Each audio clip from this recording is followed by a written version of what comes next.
If you're seeing the same faces on stage every single week, that's a warning sign that you are getting close to burnout. And you know what? Your ministry will feel it before you do, and that's a problem, but we're going to talk about it today because there is a solution. So here's the scenario. We've all been there. We all have those who are the faithful few. And you've heard the adage, the 80-20 rule, where 80% of the people are doing nothing and 20% of the people are doing everything. Or maybe the ratio is a little bit worse than that, like 10-90, 5-95. You get it. Well, here's the problem. Burnout doesn't just mean that people are getting tired. You know, we all get tired, but what it means is that your ministry starts losing creativity, joy, or just a sense of belonging. They feel overused. And the reasons that we can miss this is because some of us tend to celebrate consistency. Man, we're doing the same thing every week. We're consistent. All the boxes in Planning Center are green. We love it. You know, that's where we like to live.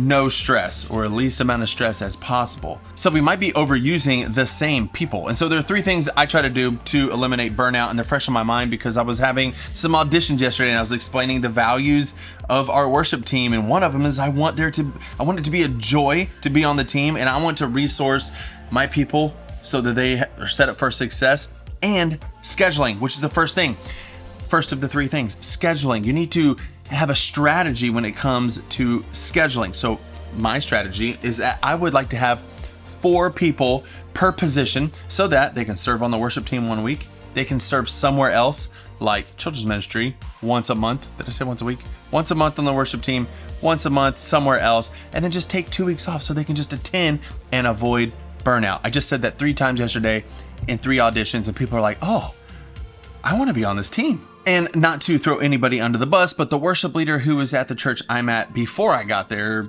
almost 9 years ago now, had a completely different strategy for scheduling. He used these same people over and over again. And there are benefits to that.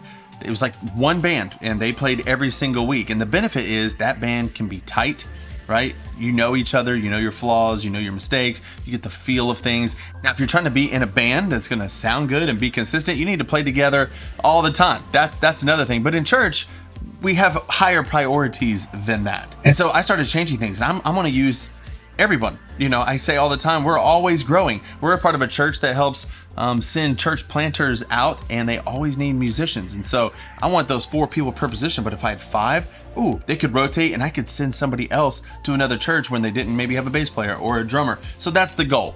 That's the goal. I don't have that many people. And you're probably thinking, Jimmy, I only have enough for one band, maybe not even a full band. And that's okay. We're going to get there. There's still some strategies, but scheduling needs to be strategic. And I just want to share one more story. I have a drummer who is a member of our church who was drumming for like 12 years straight.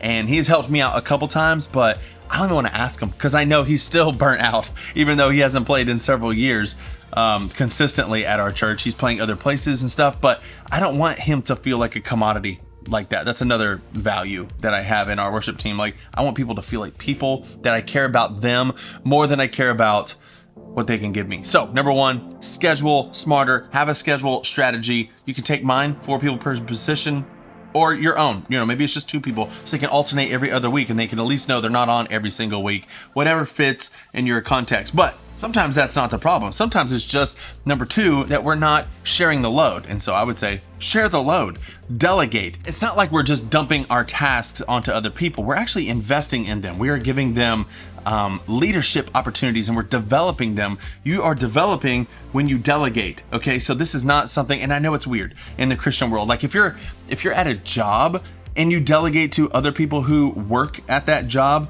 then that kind of makes sense. But when you are a ministry leader, and maybe you're getting paid some, maybe you're full-time, maybe you're part-time, maybe you're just a volunteer, but when you have a job and then you start delegating your responsibilities to volunteers, to me, it can feel a little icky or weird. And so you have to shift your brain to think, my goal is not to just delegate tasks so that I don't have to do them. No, my goal is to develop leaders because of number 3, and this is the most important thing, develop new leaders. Like, your church needs to start transitioning into a place where we are always developing, because it's also a form of discipleship.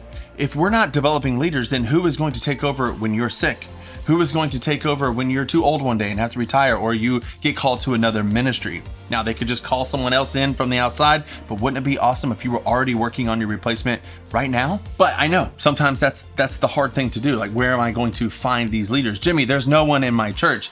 Well, maybe not. Maybe not. But if you're gonna pray for rain, bring an umbrella, right? That's what my dad always used to say, and I'm sure he heard it from someone else. And so you need to develop a system where you are ready to train, so that when God sends somebody your way, you're like, hey, I'm ready now. And the thing is it's like, where do I start? Well, I've done it for you. I have the worship internship. It's the internship I use at my church. We just started this past week, first week again, but this semester. I've done it for a few years now, and I love it because it's all done. The calendar, the schedules, the syllabus, everything is there. It's a light load. It's not supposed to be like schooling. It's just like we read a chapter, we watch a video once a week, we come in to discuss it, and then the rest of the afternoon is them shadowing me and me giving them responsibilities. I delegate to them so they can learn and be hands-on. A lot of times I just want to do something quick and I want to do it myself, but with the internship, I've learned to just relax and say, hey, let's let them do it. You can try it, and you can mess it up. It's fine. Let me just do it next to you, and we can fix it together. Whether that be making tracks or setting up microphones or just learning to sing a song, learning to play the chords.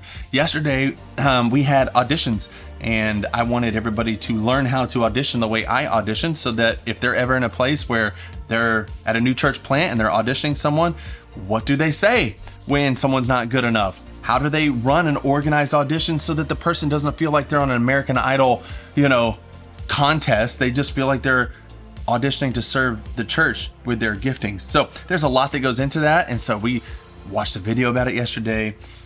I actually brought them along, had them fill out the forms that I usually do internally just so they could see it and learn the process. And it's super beneficial. And all of that kind of stuff is what is built into the internship. So I want you to check down below, click the link, go look at it. You buy the main program, and then you add interns as many as you want. And it's an ongoing thing. So I just wanted you to look at that. I know it's like I'm selling something, but it's also so beneficial. And it's one of the main things that keeps me from being burnt out and my other team members burning out, because we're always growing. Everybody's always trying new things. And it's really because of this internship. So go check it out. I would love it for you. All right. So how about you? Let me know down in the comments. Are you feeling burnt out and you have no one around you? Let me know your situation. I'd really love to talk to you. If you want to talk for real, I do one-on-one sessions. So I don't put them on the website, but if you email me, jimmy@heyworshipleader.com, I'll send you the link and we can schedule a time. I love pouring into worship leaders, and so I want to hear from you. Let me know down in the comments what your biggest struggle is, and if I have some wisdom I can share, I can make it in a new video. And I also like helping specific things. So like sometimes people have a specific problem and they email me, and I'll turn around and make a video about it. So you can do that as well. Thank you for watching. I'll see you in the next video. Bye.